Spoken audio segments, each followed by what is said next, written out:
Queen Camilla hasn't always seen eye to eye with her husband's family. From some family members keeping their distance to one person's long-held grudge over her affair with King Charles III, Camilla's relationship with the royals can be pretty awkward. When you think of Queen Camilla and Princess Diana as friends, you can't help but cringe a little. The two knew each other prior to the affair that would break up Diana's marriage, and while they weren't besties, they did go out for lunch once. In Andrew Morton's book, Diana, in her own words, the late princess recounts her first interaction with Camilla, saying, "I met Camilla very early on. I was introduced to the circle, but I was a threat. I was a very young girl, but I was a threat." Royal biographer Penny Junor told the Daily Mail that Diana and Charles paid frequent visits to the Parker Bowles household in the early days of their relationship. According to Morton's book, the princess-to-be soon started to suspect that Charles and Camilla were closer than she thought at first. After Diana and Charles got engaged, Camilla sent her a letter. In the letter, Camilla congratulated Diana and invited her for lunch. She also said that she'd love to see Diana's ring. Diana would later tell Morton that it was a pretty awkward lunch. To make things even more uncomfortable, Camilla was invited to and attended Charles and Diana's wedding. At this point, Diana knew that Charles used to date Camilla and was still in love with her. Then in 1989, the two women's relationship turned downright hostile after Diana confronted Camilla at a party about her affair with Charles.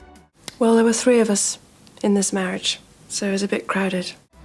Prince Harry's memoir Spare dropped several bombshells, one of which is that he and Prince William begged King Charles III not to marry Queen Camilla after their mother's death. It appears Harry and Camilla continue to be polite toward one another, but they don't have a close relationship. During his interview with Michael Strahan on Good Morning America, Prince Harry admitted that he and his stepmother hadn't been in contact for a long time. However, the Duke of Sussex emphasized that he still loved his family, regardless of their disagreements. This doesn't mean that Harry's relationship with Camilla has the potential to become all warm and fuzzy.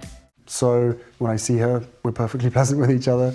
In a 60 Minutes interview with Anderson Cooper, however, Prince Harry spoke about his father and Camilla's affair and confirmed that he and William didn't want their dad to remarry. Harry told Cooper, "We thought that it was going to cause more harm than good. Why go that far when you don't necessarily need to?" Clearly, Harry and Camilla's relationship was destined to be somewhat uncomfortable from the start. While William, Prince of Wales, might have a slightly warmer relationship with Queen Camilla than Prince Harry, the two are definitely not very close. And according to royal author Angela Levin, William had made it abundantly clear to Camilla that she's not his mother and will never be able to fill Princess Diana's shoes. In her book, Camilla from Outcast to Queen Consort, Levin explained that Camilla never really had any maternal influence over William and Harry. By the time she married King Charles, William and Harry were in their 20s, Levin wrote in her book. She was more of a friendly grown-up they saw occasionally at royal gatherings. She tried to be encouraging rather than influential. In her book, Levin describes the relationship between the Queen Consort and the prince in detail. While it's not too shocking that William flat out told Camilla that she's not his mother, it is surprising that he's also keeping some distance between her and his children. Levin wrote, "William has made it clear that Camilla is the wife of his father but not a step-grandmother to his children." Apparently, William's 3 children know that they shouldn't refer to Camilla as their grandmother. According to Levin, Camilla does not mind this at all and is happy not to take on any responsibilities as a step-grandmother. You might have heard whispers that Queen Camilla didn't initially want Catherine, Princess of Wales, to join the family and even tried to break her and Prince William up. While speaking to the Daily Beast, royal biographer Christopher Anderson claimed that Camilla did not think someone like Catherine, who was a regular citizen when she met William, was fit to join the royal ranks. Her supposed plans to break up the couple for good backfired, but it appears the Queen Consort still likes to show Catherine who's boss. Camilla and Catherine's relationship isn't exactly a warm one, an insider claimed to Radar. The source went on to add that Camilla's new title means she has a little more authority over members of the family, and that Catherine would have to fall in line. Other sources claimed that Catherine is irritated with the way Camilla is abusing her newfound power. According to Anderson, some of the more unflattering stories the media has published about Catherine came from none other than Camilla's people. He told the Daily Beast, "It's a subtle war, but it's an ongoing one." Princess Anne and Queen Camilla's relationship has been complicated, to say the least. This is largely due to the relationship Princess Anne had with Camilla's ex-husband, Andrew Parker Bowles, in the 70s, according to Angela Levin's Camilla, Duchess of Cornwall, a royal survivor. Levin also revealed in her book that Anne was strongly opposed to Camilla becoming queen consort one day and believed that she could never be a true queen. Furthermore, Levin claimed that Princess Anne kept Camilla at arm's length for years. While speaking to Channel 5, royal author Penny Jr. had this to add about the two women's relationship. Princess Anne is quite a tricky character, and she can be quite abrasive. I think that over the years, Camilla has been slightly intimidated by her. The two did seem to get on better as the years wore on, however. Body language expert Judy James told Express that early pictures of the two women suggested they preferred to ignore each other and keep their distance. Nowadays, however, their body language is much friendlier. Royal fans all know that Queen Camilla and Sarah Ferguson, Duchess of York, don't exactly get along. Actually, they were never close to begin with. By the time Camilla was allowed to publicly be with King Charles in 1999, Sarah and Prince Andrew were divorced. Sarah is also said to have had a close friendship with Princess Diana at one point, which means a potential friendship with Camilla had always been unlikely.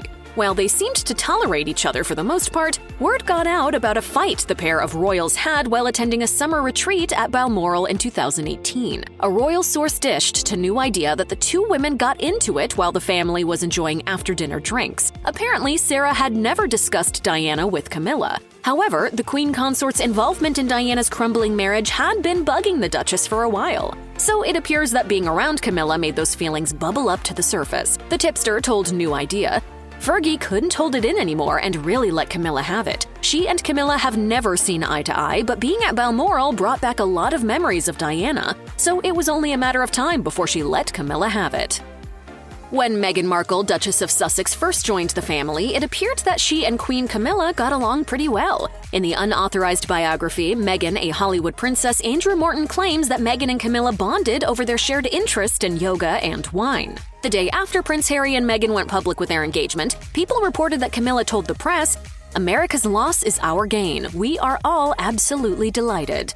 Camilla also reportedly offered Meghan some helpful advice on how to cope with royal life. Unfortunately, things quickly went sideways. Their relationship began to deteriorate after Meghan paid a private visit to the National Theatre and had the pictures published the same day Camilla was delivering an important speech to commemorate the 10th anniversary of the Women of the World Festival in London. Meghan's pictures dominated the news cycle instead of Camilla's speech, which left her incredibly upset, an insider told the Mirror. The source told the outlet, "Everyone was in agreement that Camilla's speech should take precedence. Unfortunately, some people had other ideas." This seemed to be the beginning of the end of the warm relationship between Meghan and Camilla. In one ITV news clip that went viral on social media, Camilla was asked whether she was going to miss Harry and Meghan when they leave the royal family. The Queen Consort seemed to consider the question for a moment and then replied, Pause. While her relationship with some of the royal family members is clearly more than just a little complicated, Queen Camilla's relationship with the British public has evolved quite a bit over the years. She had a rocky start with the press and the public, with many painting her as the villain, especially after Princess Diana's death. Things were already looking dire for the future Queen Consort when her affair with King Charles became public knowledge in the 90s. But it became downright awful after Diana's passing. According to Reuters, one of Diana's mourners said to the press at the time, "Camilla should leave the country. Without the mistress, none of this would have happened." It seemed that many shared that sentiment, with a television poll showing that the majority of people believed Charles should be denied the throne if he married Camilla. In short, it was not pretty, and it must have been terrible for Camilla. Royal biographer Tina Brown told The Washington Post that the public abuse Camilla endured even before Diana's passing was unimaginable. Brown told the newspaper, "She was called hag, old bag, witch. I mean, these were the kind of words that were used about Camilla for years." The public eventually warmed to her, thanks in part to the great efforts made by the palace. PR executive Roddy Vaughan Thomas told NBC News in 2017, "Her image has been transformed, a carefully managed makeover, and they have done a fantastic job rehabilitating her reputation."